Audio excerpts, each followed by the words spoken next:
So how do we read with the Fool? We know that he's about new starts, new beginnings, taking a leap, and we know that he's associated with the element of air.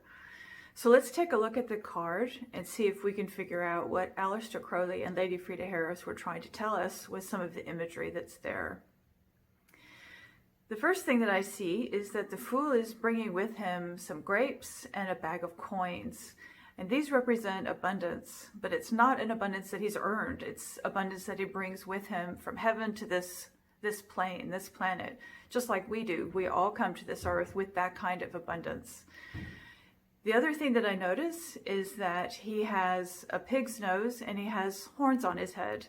And these represent his animal nature, or our animal nature, the nature that we have before we've been socially conditioned in any way. So it's that instinct that says, yes, I want to, yes, I'll try.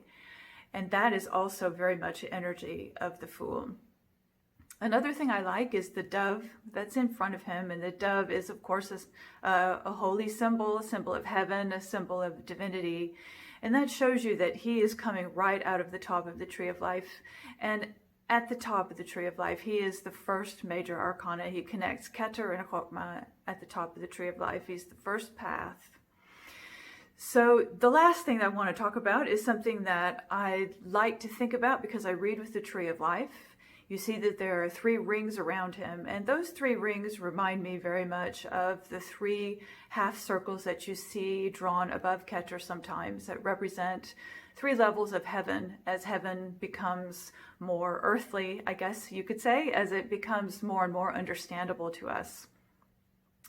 And the Fool's head is poking through that, which is very much like a birth.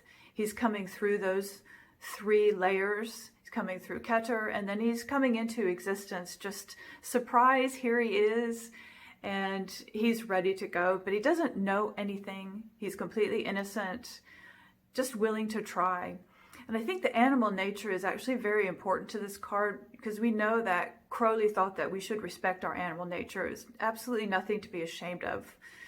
So those are a few things that I see when I look at the Fool. What do you see? Tell us in the comments below.